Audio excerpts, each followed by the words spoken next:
Nie len turistická, ale aj cykloturistická sezóna sa rozbieha na plné obrátky a my máme dobrú správu pre všetkých, ktorí radi spoznávajú dejiny našich regiónov zo sedla bicykla.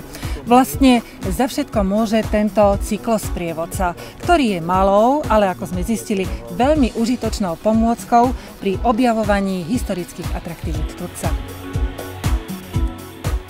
Vydanie cyklosprievodcu podnietili dve skutočnosti.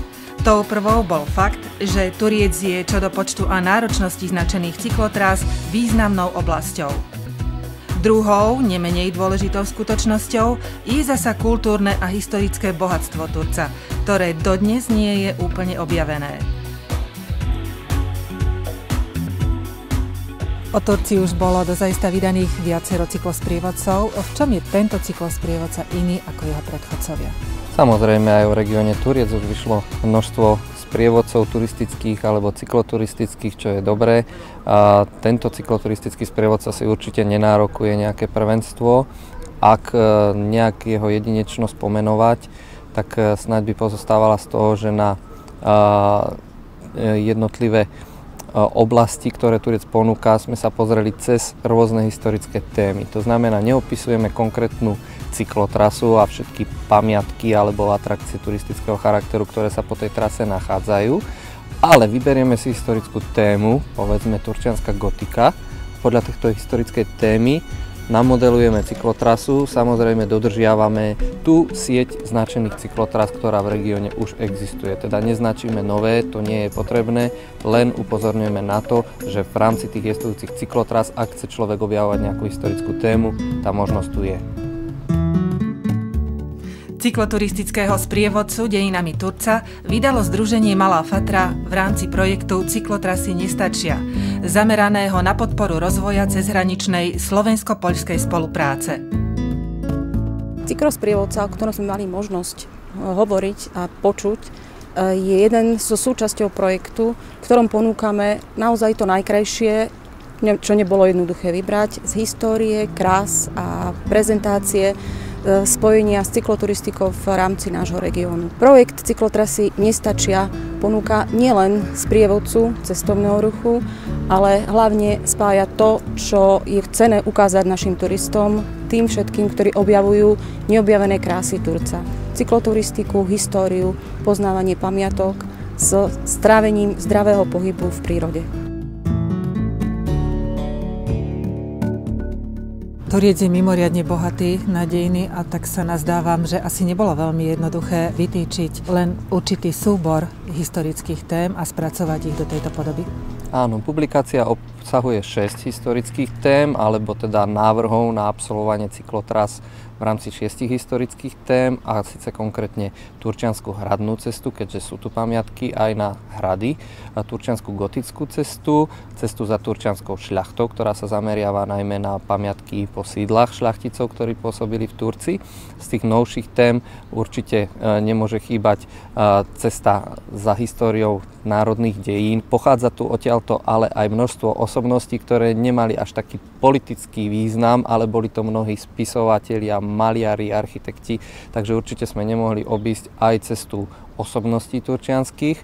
No a takou zaujímavosťou je určite aj cesta, ktorú sme nazvali za históriou železnice a trošku nám pripomína, myslím si, že v dnešnej dobe veľmi atraktívnu tému aj z turistického hľadiska, a to sú železničné dejiny. My sme sa na vaše odporúčanie vybrali na jednu z cyklotrás, nazýva sa Za turčianskou šľachtou. V čom je táto cyklotrasa zaujímavá?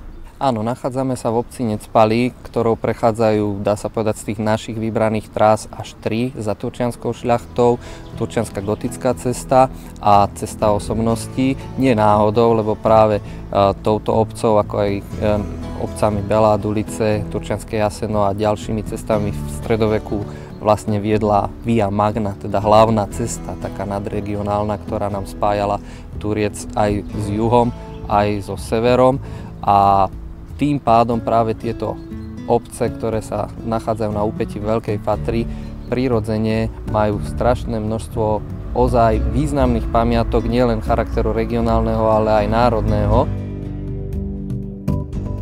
V Necpaloch sme s cykloturistami pobudli oveľa dlhšie, ako sme pôvodne plánovali. Ide totiž o obec, ktorá je z turistického hľadiska mimoriadne zaujímavá. Necpali má vlastne bohatú históriu aj ako v kultúre, aj v priemysle. Bol tu dokonca pivovar, bola tu továrenie na výrobu drevených topánok. Tieto veci sú síce už aj popísané v viacerých knihách, je o tom pomerne málo, ale ja som sem vstúpil pred 5 rokmi, keď táto budova bola v dezolátnom stave a starý otec mojej manželky tu bol notárom, kedysi za Rakúsko-Uhorska. Z toho dôvodu som vytvoril z tohoto prostredia múzeum a také všeobecné múzeum pre naše široké okolie. Necpali voľakedy hrali veľmi dôležitú úlohu, čoho dôkazom je aj existencia dodnes stojacich kaštieľov. Ako to bolo? No, tých kaštieľov sú tu 4 prekrásne kaštieľy, ktoré sú ale žiaľ Bohu nie v peknom stave. Jeden je renesančný, potom je jeden, ktorý je taký klasicistický, aj ten druhý, to už je tak 100-200 rokov dozadu postavený, a jeden na námestí, tzv. Modrý kaštieľ, to je tiež v klasicistickej forme. Sú to veľmi zaujímavé budovy, majú veľkú históriu, ale sú zanedbané, okrem jedného, ktorý je v veľmi krásnom stave, je rekonštruovaný a nie je pre verejnosť, ale aj tak sme veľmi šťastní, že to je ten kaštieľ zachránený.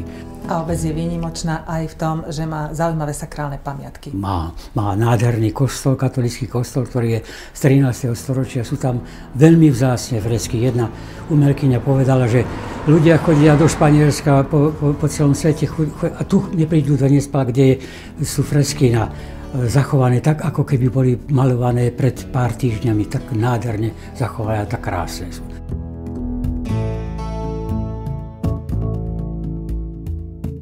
A je tu veľmi vzácny kostol evangelický, kde je zasa z Oravského podzámku, z tohoto hradu, alebo kaštieľa, dovezený obraz, ktorý bol nedávno reštaurovaný. Je to dar od rodiny Turzovskej a bol nedávno reštaurovaný a je prekrásnom stave.